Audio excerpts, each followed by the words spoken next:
Hi ಎಲ್ಲರೂ ನಮಸ್ತೆ ಸ್ನೇಹಿತರೆ, ಎಲ್ರಿಗೂ ಕೂಡ ಮತ್ತೊಮ್ಮೆ ನಿಮ್ಮ ಯೂಟ್ಯೂಬ್ ಚಾನಲ್ಗೆ ಪ್ರೀತಿಯ ಸ್ವಾಗತ. KS ನೋಟಿಫಿಕೇಶನ್ ರಿಲೇಟೆಡ್ ತುಂಬಾ ಜನ ಇತ್ತೀಚೆಗೆ ಪ್ರಶ್ನೆಗಳನ್ನ ಕೇಳಿದ್ರಿ. ಅಂಡ್ ಅಪ್ಕಮಿಂಗ್ KS ನೋಟಿಫಿಕೇಶನ್ ಮತ್ತು ಈಗಿರುವ KS ನೋಟಿಫಿಕೇಶನ್ ವಿಷಯದಲ್ಲಿ ಒಂದಿಷ್ಟು ಮಾಹಿತಿ ಇದೆ. ಸೊ ಅದನ್ನ ನಿಮಗೆ ಹೇಳ್ತೀನಿ. ಅಂಡ್ ತುಂಬಾ ಜನ ಕೇಳ್ತಾ ಇರ್ತೀರಾ, ಕೆಲವೊಂದಿಷ್ಟು ವಿಷಯಗಳನ್ನ ಹಂಚ್ಕೊಂಡಾಗ ಅದರ ಅವಶ್ಯಕತೆ ಇಲ್ಲ, ಇದರ ಅವಶ್ಯಕತೆ ಇಲ್ಲ ಅಂತ. ನೋಡಿ, ಅದು ಅವಶ್ಯಕತೆ ಇರುವಂತವರಿಗೆ ಆ ವಿಷಯ ತಲುಪಲಿ ಅನ್ನುವಂಥದ್ದು ಅಷ್ಟೇ ನನ್ನ ಉದ್ದೇಶ. ಅದನ್ನು ಹೊರತುಪಡಿಸಿ ಬೇರೆ ಏನಿಲ್ಲ. ಅಂಡ್ ಯಾರೆಲ್ಲ ಹೊಸದಾಗಿ KS ನೋಟಿಫಿಕೇಶನ್ಗೋಸ್ಕರ ಕಾಯ್ತಾ ಇದ್ದೀರಾ, ಸೊ ನಿಮಗೂ ಕೂಡ ಒಂದು ಗುಡ್ ನ್ಯೂಸ್ ಇದೆ. ಅಂಡ್ ಈಗಿರುವಂತ KS ನೋಟಿಫಿಕೇಶನ್ ನಿಮ್ಗೆ ಗೊತ್ತೇ ಇದೆ. ಮೊದಲಿಂದಲೂ ಕೂಡ ನೋಟಿಫಿಕೇಶನ್ ಆದಾಗಿಂದ ಇಲ್ಲಿವರೆಗೂ ವಿವಾದದಲ್ಲೇ ಮುಂದುವರಿತಾ ಇದೆ. ಇವೆಂಟ್ ಟುಡೇ ಕೋರ್ಟಲ್ಲಿ ಕೇಸ್ ನಡೀತಾ ಇದೆ. ಬಟ್ ಆದರೂ ಕೂಡ ಸರ್ಕಾರ ಅವಕಾಶವನ್ನು ಪಡ್ಕೊಂಡಿದೆ ಕೋರ್ಟ್ ಮೂಲಕ ಫಲಿತಾಂಶವನ್ನು ಪ್ರಕಟ ಮಾಡೋದಕ್ಕೆ. ಹಾಗಾಗಿ ಈಗಾಗಲೇ ಮೇನ್ಸ್ನ ಒಂದು ಬರೆದಂಥ ಆಸ್ಪಿರೆಂಟ್ಸ್ಗಳಿಗೆ ಏನು ಈ ಒಂದು ಫಲಿತಾಂಶಕ್ಕಾಗಿ ಕಾಯ್ತಾ ಇದ್ರ, ಆಲ್ಮೋಸ್ಟ್ ಮೌಲ್ಯಮಾಪನ ಪ್ರಕ್ರಿಯೆ ಮುಗಿದಿದೆ ಅನ್ನುವಂಥ ಒಂದು ಮಾಹಿತಿ ಇವತ್ತಿನ ಪತ್ರಿಕೆಯಲ್ಲಿ ಬಂದಿದೆ. ತುಂಬ ಜನ ನೋಡಿದ್ರೆ ಅನ್ಕೊಳ್ತೀನಿ. ಈ ತಿಂಗಳ ಕೊನೆಯಷ್ಟರಲ್ಲಿ KS ಮೇನ್ಸ್ ರಿಸಲ್ಟ್ ಅನ್ನ ಅನೌನ್ಸ್ ಮಾಡ್ತೀವಿ ಅಂತೇಳಿ KPSC ಇಂದ ಬಂದಿರುವಂಥ ಮಾಹಿತಿ. ಸೊ ಹಾಗಾದ್ರೆ ಈಗ ನೆಕ್ಸ್ಟ್ ರಿಸಲ್ಟ್ ಬಂದ್ಮೇಲೆ ನಿಮ್ಗೆ ಗೊತ್ತಿದೆ ಇಂಟರ್ವ್ಯೂ ಇರುತ್ತೆ. ಸೊ ಇಂಟರ್ವ್ಯೂ ಪ್ರಕ್ರಿಯೆ ಕೂಡ ಮಾಡ್ತಾರೆ. ಬಟ್ ಫೈನಲ್ ರಿಸಲ್ಟ್ ಅನ್ನ ಕೋರ್ಟ್ನ ಅಂತಿಮ ಆದೇಶದವರೆಗೂ ಕೂಡ ಬಿಡುಗಡೆ ಮಾಡೋ ಹಾಗಿಲ್ಲ. ಸೊ ಅದು ಕೋರ್ಟ್ ನೀಡಿರುವಂತ ಒಂದು ಏನು ಅಂತಂದ್ರೆ ನಿರ್ಬಂಧ ಹೇರಿರುವಂಥದ್ದು ಫೈನಲ್ ರಿಸಲ್ಟ್ಗೆ.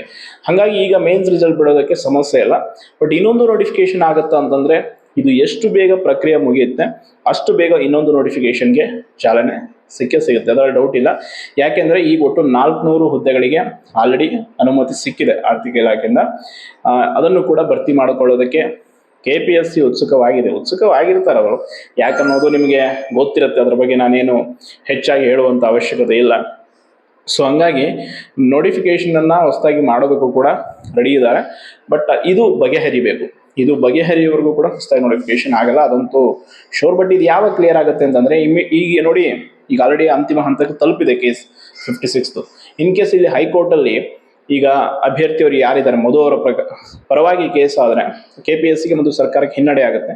ಹಾಗೇನವರು ಸುಪ್ರೀಂ ಕೋರ್ಟ್ಗೆ ಹೋಗ್ತಾರೆ. ಇನ್ ಕೇಸ್ ಅಭ್ಯರ್ಥಿಗೆ ಹಿನ್ನಡೆ ಆದರೂ ಕೂಡ ಅವರು ಕೂಡ ಸುಪ್ರೀಂ ಕೋರ್ಟ್ಗೆ ಹೋಗ್ತಾರೆ. ಇದು ಇಲ್ಲಿಗೆ ಬಗೆಹರಿಯುವಂಥದ್ದಲ್ಲ. ಹಾಗಾಗಿ ಸ್ವಲ್ಪ ಸಮಸ್ಯೆ ಅಂತೂ ಇದೆ. ಇನ್ ಕೇಸ್ ಇಲ್ಲ ಬಗೆಹರಿತು, ಏನಾದರೂ ಒಂದು ಅಂತಿಮ ಹಂತಕ್ಕೆ ತಲುಪ್ತು ಅಂದರೆ ಆದಷ್ಟು ಬೇಗನೆ ನೋಟಿಫಿಕೇಶನ್ ಮಾಡ್ತಾರೆ. ಆ್ಯಂಡ್ ಇನ್ನೊಂದು ಸಮಸ್ಯೆ ಇದೆ, ನಿಮ್ಗೆ ಗೊತ್ತೇ ಇದೆ. ಈಗ ಆಲ್ರೆಡಿ ಒಳ ಮೀಸಲಾತಿದು ರಾಜ್ಯಪಾಲರು ವಾಪಸ್ ಕಳಿಸಿರುವಂಥದ್ದು ಬಿಲ್ಲನ್ನು. ಸೊ ಅಗೇನ್ ಮತ್ತೆ ಈಗ ಕಳಿಸ್ಬೇಕು, ಕಾನೂನುಬದ್ಧಗೊಳಿಸ್ಬೇಕು, ಅದೊಂದು ಕೂಡ ಇದೆ. ಒಟ್ಟಾರೆಯಾಗಿ ಓದಬೇಕು, ನಾನು KS ಅಧಿಕಾರಿ ಆಗಬೇಕು ಅಂತ ಕನಸಿಟ್ಕೊಂಡವರಿಗೆ ಇನ್ನೊಂದು ನೋಟಿಫಿಕೇಶನ್ ವಿಚಾರದಲ್ಲಂತೂ ಮಾಹಿತಿ ಇದೆ. ಅದರ ಆಧಾರವಾಗಿಟ್ಕೊಂಡು ನೀವು ಓದೋದಕ್ಕೆ ಶುರು ಮಾಡಿ. ಇಲ್ಲ ನಮಗೆ ಈ ನೋಟಿಫಿಕೇಶನ್ಗಳ ಮೇಲೆ ನಂಬಿಕೆ ಎಲ್ಲ ಆಗಲ್ಲ, ನಮಗೆ ಅದ್ರ ಬಗ್ಗೆ ತಲೆ ಕೆಡಿಸ್ಕೊಳ್ಳಲ್ಲ ಅಂದರೆ ಓದೋದನ್ನ ಬಿಟ್ಟು ಏನಾದರೂ ಒಂದು ಪ್ಲಾನ್ B ಮಾಡ್ಕೊಳ್ಳಿ. ಇಲ್ಲ ಕೆಲ್ಸಕ್ಕೆ ಹೋಗ್ತಾ ಇರೋರು ಕೆಲ್ಸಕ್ಕೆ ಹೋಗ್ಕೊಂಡ್ರೆ ಓದ್ಕೊಂಡು ಆರಾಮಾಗಿರಿ. ಮತ್ತೆ ನಾನು ಹೇಳ್ದ ನೋಟಿಫಿಕೇಶನ್ ಆಗುತ್ತಂತೆ, ನಾಡಿದ್ದಾಗತ್ತಂತೆ, ನಾಳೆ ಆಗುತ್ತಂತೆ, ಈ ರೀತಿ ಕೆಲವರಿಗೆ ನಿಮಗೆ ದಿನನಿತ್ಯ ಕರೆಗಳು ಮೆಸೇಜ್ಗಳು ಬರ್ತಾ ಇರುತ್ತೆ. ನಾವು ಓದೋದು ಇವತ್ತು ಕೆಲ್ಸಕ್ಕೆ ಹೋಗ್ತಿದ್ವಿ ಬಿಟ್ಬಿಡೋಣ ಅಂತಂದ್ರೆ, ನಿಮಗೆ ಈಗೇನು ಸದ್ಯಕ್ಕೆ ಅನ್ನ ಆಗ್ತಿದೆಯಲ್ಲ ಅದಕ್ಕೆ ಗೌರವ ಕೊಡಿ. ಆಮೇಲೆ ಬೇರೆ ವಿಚಾರ. ಯಾಕೆ ಅಂತಂದ್ರೆ, ಇವತ್ತಿನ ಸ್ಥಿತಿಗತಿ ಹೆಂಗಾಗಿದೆ ಆಸ್ಪಿರೆಂಟ್ಸ್ಗಳದು ಅಂತಂದ್ರೆ, ಒಂದು ಹೊತ್ತಿನ ಊಟ ಎಲ್ಲಾದ್ರೂ ಸಿಕ್ಕರೆ ಸಾಕು, ಲೈಬ್ರರಿ ಫೀಸ್ ಕಟ್ಕೊಂಡ್ರೆ ಸಾಕು, ಹೆಂಗೆ ಒಂದು ಓದ್ಕೊಂಡ್ರೆ ಸಾಕು, ಒಂದಿಷ್ಟು ಬುಕ್ಸ್ ತಗೊಂಡ್ರೆ ಸಾಕು ಅನ್ನೋ ಪರಿಸ್ಥಿತಿಗೆ ಬಂದಿದ್ದಾರೆ. ಸೊ ಅದಕ್ಕೆ ಯಾರೋ ಕೆಲ್ಸಕ್ಕೆ ಹೋಗ್ತಾ ಇದ್ರ ಆ ಕೆಲಸ ಮಾಡ್ಕೊಂಡೇ ಓದಿ. ಹಂಗಂತ ನೋಟಿಫಿಕೇಶನ್ ವಿಷಯದಲ್ಲಿ ಕನ್ಫರ್ಮ್ ಇಲ್ವಾ ಅಂತಲ್ಲ, ಅದು ಆಗೋದು ಹಾಗೆ ಆಗುತ್ತೆ. ಅದನ್ನು ತಪ್ಪಿಸೋದು ಯಾರ ಕೈಲೂ ಸಾಧ್ಯವಿಲ್ಲ. ಸರ್ಕಾರದ ಮೇಲೆ ವಿಪರೀತವಾದಂಥ ಒತ್ತಡ ಇದೆ. ವಿಪರೀತ ಅಂದ್ರೆ ವಿಪರೀತ. ಬಟ್ ಏನ್ ಮಾಡ್ತಾರೆ, ಈ ಒಳ ಮೀಸಲಾತಿ ಅನ್ನುವಂಥದ್ದು ಒಂದು ತಂದು ಅಡ್ಡ ಇಟ್ಬಿಟ್ಟಿದ್ದಾರೆ. ಅದ್ರ ಜೊತೆ ರಿಸರ್ವೇಶನ್ ಕೇಸ್ ಇದೆ. ಅವೆಲ್ಲವೂ ಕೂಡ ಈಗ ಒಂದು ತೊಡಕಾಗಿ ಕೂತಿದೆ ಅಷ್ಟೇ. ಅದನ್ನು ಹೊರತುಪಡಿಸಿ KS ವಿಚಾರ ಆಗಿರ್ಬೋದು, ಬೇರೆ ನೋಟಿಫಿಕೇಶನ್ಗಳ ವಿಚಾರ ಆಗಿರ್ಬೋದು, ಅದಕ್ಕೆ ಸ್ಪಷ್ಟವಾಗಿ ಆರ್ಥಿಕ ಇಲಾಖೆಯಿಂದ ಅನುಮೋದನೆ ಸಿಕ್ಕಿರುವಂಥದ್ದು ತುಂಬಾ ಇದೆ. ಅದ್ರ ಬಗ್ಗೆ ನಾನು ನಿಮಗೆ ನೆಕ್ಸ್ಟ್ ಒಂದು ವಿಡಿಯೋದಲ್ಲಿ ತಿಳಿಸ್ತೀನಿ, ಯಾವ್ದಾವ್ದೆಲ್ಲ KPSC ಇಂದ ಅಪ್ಕಮಿಂಗ್ ರೆಕ್ರೂಟ್ಮೆಂಟ್ ಆಗುತ್ತೆ, ಎಷ್ಟು ಹುದ್ದೆಗಳು ಎಷ್ಟಕ್ಕೆ ಭರ್ತಿ ಮಾಡ್ಕೊಳ್ತಾರೆ, ಏನು ಎಲ್ಲ ಅನ್ನೋ ವಿಚಾರವನ್ನ.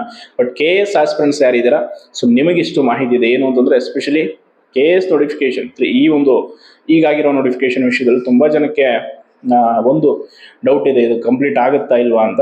ಬಟ್ ಸರ್ಕಾರ ಮತ್ತು KPSC ನಿರ್ಧಾರ ಮಾಡಿದ್ದೇ ಆದರೆ ಅವ್ರು ಮಾಡಿ ಮುಗಿಸ್ತಾರೆ. ಯಾಕೆ ಅಂತಂದ್ರೆ, ಇದನ್ನ ನಾವು ನೇರವಾಗಿ ಆಲ್ರೆಡಿ ಹೋರಾಟದಲ್ಲಿ ಕೂಡ ಹಲವಾರು ಬಾರಿ ವೇದಿಕೆಯಲ್ಲಿ ಹೇಳಿದ್ದೀನಿ, ಹಲವಾರು ವಿಡಿಯೋಗಳಲ್ಲೂ ಕೂಡ ನಾನು ಹೇಳಿದ್ದೀನಿ. ದೊಡ್ಡವರ ಕೈ ಇದೆ. ಅವ್ರ ಮಕ್ಳಿಗೂ ಅಧಿಕಾರ ಕೊಡಿಸಬೇಕು ಅನ್ನುವಂಥ ಅಪೇಕ್ಷೆ ಇದೆ. ಹಾಗಾಗಿ ಅವರು ಮಾಡಿ ಮುಗಿಸ್ತಾರೆ, ಇದರಲ್ಲಿ ಡೌಟ್ ಇಲ್ಲ. ಬಟ್ ಕನ್ನಡ ಮಾಧ್ಯಮದ ಅಭ್ಯರ್ಥಿಗಳಿಗಾದಂಥ ಅನ್ಯಾಯವನ್ನು ನಾವು ಯಾವತ್ತೂ ಕೂಡ ಖಂಡಿಸ್ತೀವಿ. ಅದಕ್ಕೆ ನಿಜಕ್ಕೂ ಅದು ಎಂತಹ ಒಂದು ಘೋರ ಅನ್ಯಾಯ KPSC ಮತ್ತು ಸರ್ಕಾರದಿಂದ ಅಂತಂದರೆ ಹೇಳ್ತಿರೋದು. ಬಟ್ ಏನು ಮಾಡ್ತೀರಾ, ಈಗ ಹೊಸದಾಗಿ ಓದ್ತಾ ಇರೋರಿಗೆ ಇನ್ನೊಂದು ನೋಟಿಫಿಕೇಶನ್ ಬೇಕಿದೆ, ಆ್ಯಂಡ್ ಇದು ಅದು ಯಾವಾಗ ಮುಗಿಯುತ್ತೋ, ಇನ್ನೊಂದು ಯಾವಾಗ ಆಗುತ್ತೋ ಅಂತ ಎಷ್ಟೋ ಜನ ಕಾಯ್ತಾ ಇದ್ದಾರೆ. ಇವರು ಮಾಡಿರುವಂಥ ಕೆಲಸದಿಂದ ಇದು ತಡ ಆದಷ್ಟು ಹೊಸ ನೋಟಿಫಿಕೇಶನ್ಗೆ ಸಮಸ್ಯೆ ಇದೆ. ಒಟ್ಟಾರೆ KS ವಿಚಾರದಲ್ಲಿ ಈ ರೀತಿ ಇದೆ ಮಾಹಿತಿ. ನಾನು ಇರೋ ವಿಚಾರವನ್ನು ವಾಸ್ತವತೆ ಏನಿದೆ, ಯಾವ ರೀತಿಯಾಗಿ ನಡೀತಾ ಇದೆ ಅನ್ನೋದನ್ನು ತಿಳಿಸ್ತೀನಿ ಅಷ್ಟೇ. ಅದನ್ನು ತಿಳ್ಕೊಳ್ಳೋದು ಬಿಡುವಂಥದ್ದು ನಿಮಗೆ ಬಿಟ್ಟಿದ್ದು. ಆ್ಯಂಡ್ ಇನ್ನು ಕೆಲವರು ಕಂಪ್ಲೀಟಾಗಿ ವಿಡಿಯೋ ನೋಡಲ್ಲ, ಜಸ್ಟ್ ತಮ್ಮನೇಲಿ ನೋಡ್ಬಂದು ಕಮೆಂಟ್ ಹಾಕೋದು, ಒಂದು 2-3 ಸೆಕೆಂಡ್ ನೋಡ್ಬಿಟ್ಟು ಕಮೆಂಟ್ ಹಾಕೋದು, ಅದು ಮಾಡಬೇಡಿ. ಕಂಪ್ಲೀಟಾಗಿ ವಿಡಿಯೋ ನೋಡಿ. ಸೊ ಏನಿದೆ ವಿಷಯ ಅನ್ನುವಂಥದ್ದನ್ನು ಕಂಪ್ಲೀಟಾಗಿ ತಿಳ್ಕೊಳ್ಳಿ. ಆಮೇಲೆ ಅದ್ರ ಬಗ್ಗೆ ನೀವು ಏನೇ ಕಮೆಂಟ್ ಹಾಕಿ ನಾನು ಉತ್ತರಿಸ್ತೀನಿ. ಅರ್ಧಂಬರ್ಧ ವಿಷಯ ತಿಳ್ಕೊಂಡು ಕಮೆಂಟ್ ಹಾಕಿದರೆ ನಾನು ಕೂಡ ಅದರ ಬಗ್ಗೆ ನಿಮಗೆ ಕ್ಲಾರಿಟಿ ಕೊಡೋದಕ್ಕಾಗಲ್ಲ ಅಂತ ಹೇಳ್ತಾ ಧನ್ಯವಾದಗಳು.